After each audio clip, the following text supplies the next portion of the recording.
Hi guys, welcome to everybody watching this video. Like I said before in my previous video, today we're going to talk about the ASCII concept and we're gonna make a fun program after that, so stay tuned.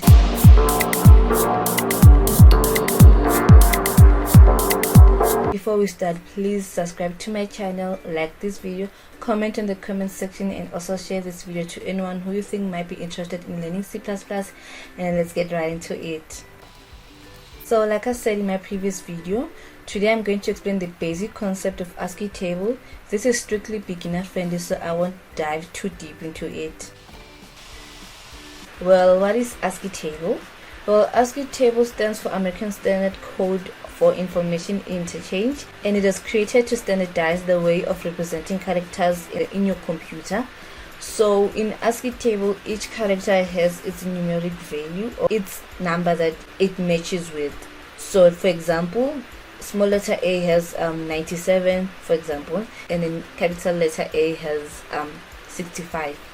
So basically this means that the computer exchanges each character alphabet with a number so that it can understand it and communicate with other computers. So like I said, your computer assigns each character to a numeric value, a unique one. So let me show you what I mean, guys. So in my Visual Studio, today I'm using Visual Studio. So in my Visual Studio, I'm going to say cout into int and e. So basically here I'm asking my computer to give me a numeric value of A, so the number that matches with A. So you can also do this, you can also say cout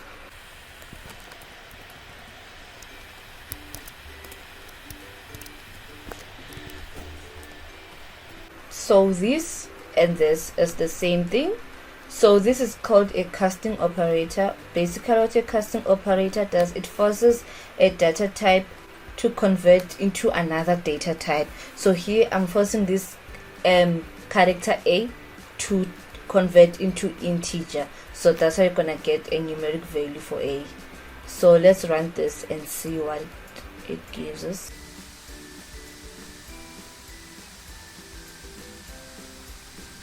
So like I said, guys, this 97 and 97. So A basically small letter A is a 97.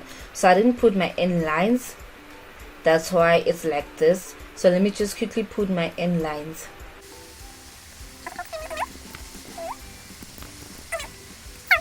So basically we said A as a numeric value is 97. So let's see if we put a capital letter A. Cout int capital letter E and O. So let's run our program and let's see.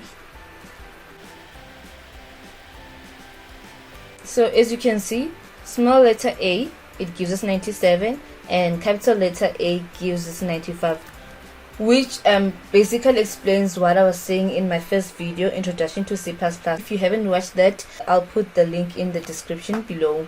So remember when I said C++ is case sensitive, it distinguishes between small letter A and capital letter A when you name your variables. So you can see, guys, 97 in small letter, it's A in small letter is 97, and A in capital letter is 95. So it treats these A's differently, even though it's an A, but for the mere fact that one is small letter and the other one is capital letter, it's going to treat them differently. So I hope this shows you guys what I was saying when I said C++ was a case sensitive programming language. So there's a lot more standards for representing characters inside your computer. So we have ASCII, which we just explained. We also have extended ASCII. So extended ASCII, which represents more characters, and we also have UTF-8 and UTF-16 and a whole lot more. So basically what I said so far, ASCII represents each character with a numeric match, a number, and that we can get the number by using the casting operator. which is this.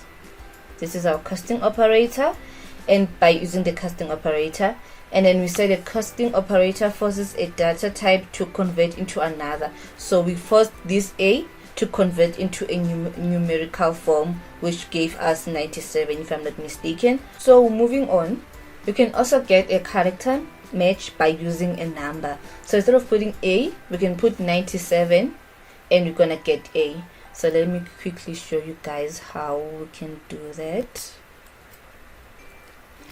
Let's just say C out char and into brackets 65 and then line.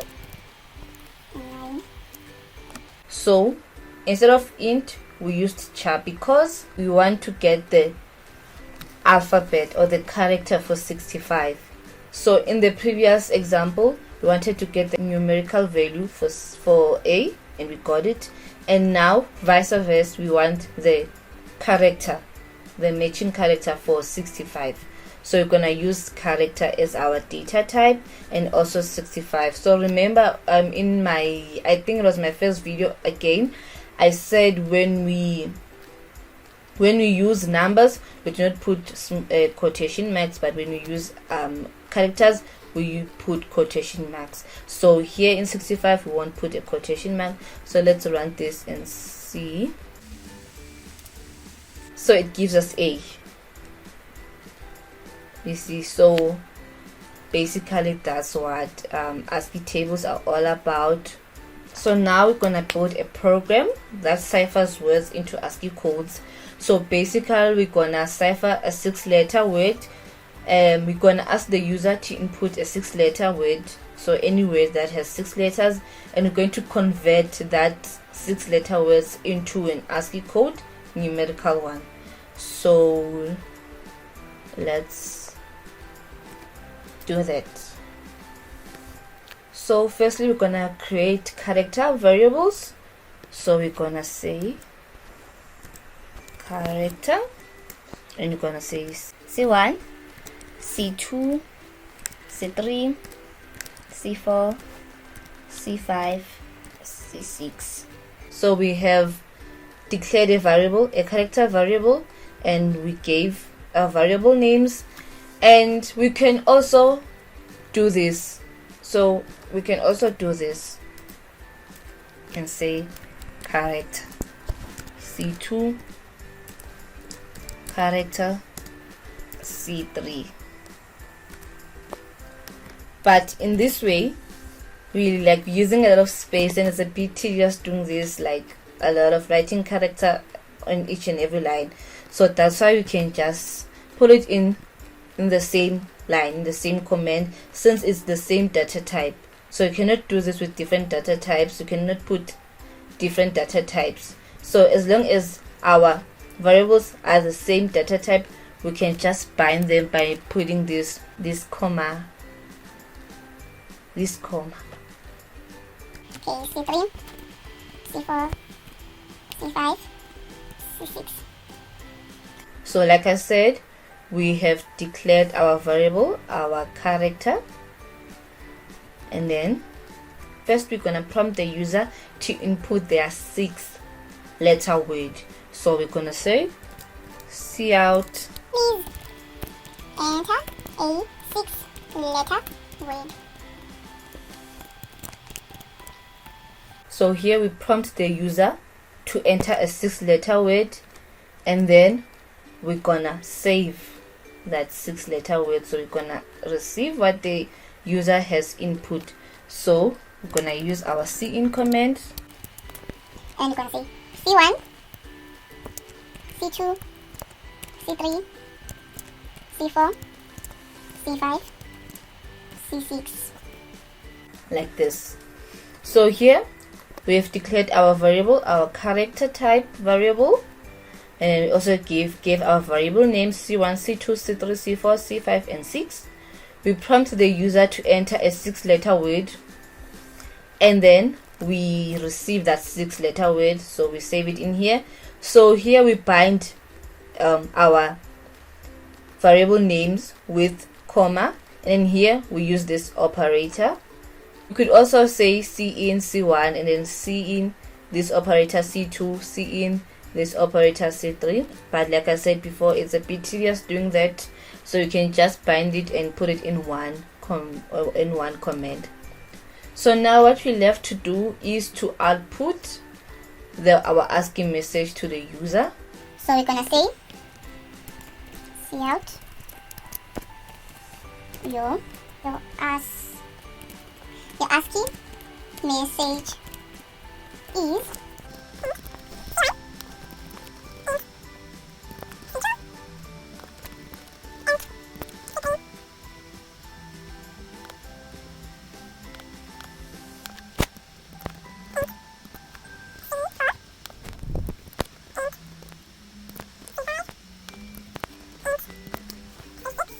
So basically what's here, we've used our cout command and we said your ASCII message is, and we're gonna write our ASCII message here. So we're gonna use our casting operator, so int C1, int C2, and just like that. So let's run our program and see what it gives us. So it says please enter a 6-letter word, and we're just gonna say my name, Tanaka, and your ASCII message is, so you can see that it did not separate each numeric match, so we have to do something so that it separates each numeric match. So we're gonna do this and so we're gonna try and put blank spaces in each and every after casting operator. So what I mean is you're gonna do this.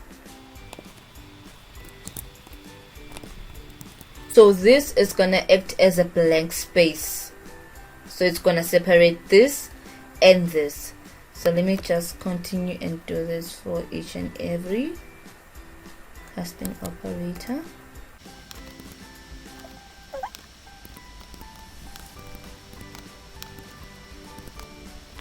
So these, as I said before, they're going to act as blank spaces, so they're gonna separate our numeric values so that we can see them properly. So let's run our program again.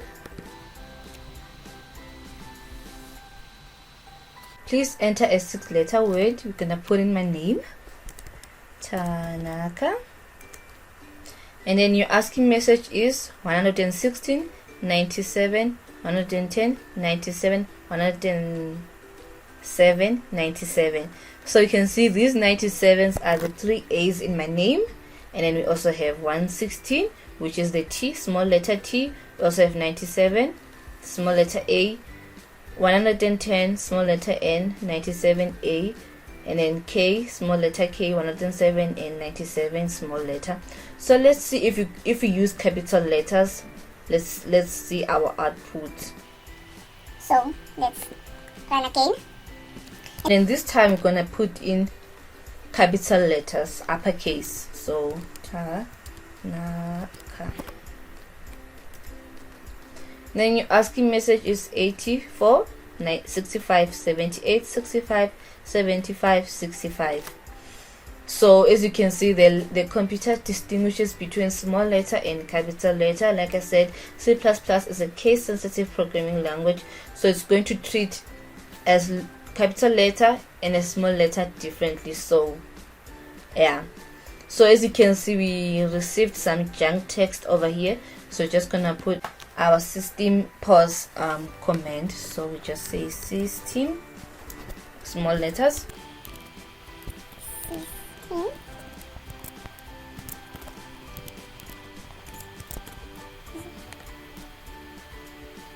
so let's run our program one more time,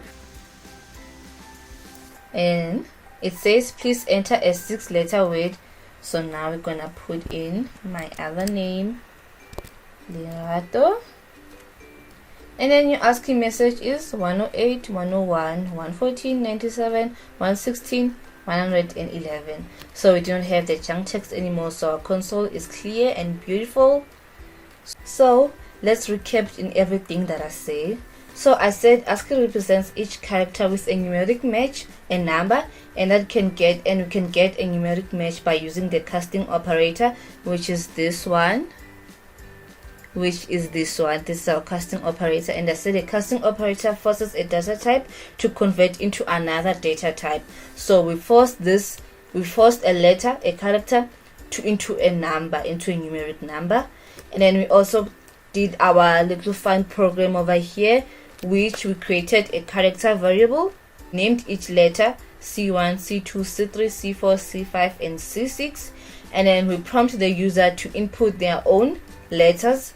So in my case, I put in my own name, and then we received that input, whatever the user has input, and then we wrote a message out to show our ASCII message using the casting operator, and we got our output. And so with that being said, we can also use numeric numbers to get our characters. So we can put in a character here, put in character, and then put in a number. So again, I'm gonna leave you to do that by yourself, but you can also do that. So if you'd like, you can also put that in the comment section, and if you did correct, I'm gonna pin it so everyone can see it. And that's it for today. Thank you for watching this video. Please don't forget to subscribe, like this video, share this video, and also comment on the comment section. In my next tutorial, we're going to draw a shape using C++. So click that notification bell so you can be notified when I publish that video. See you next time.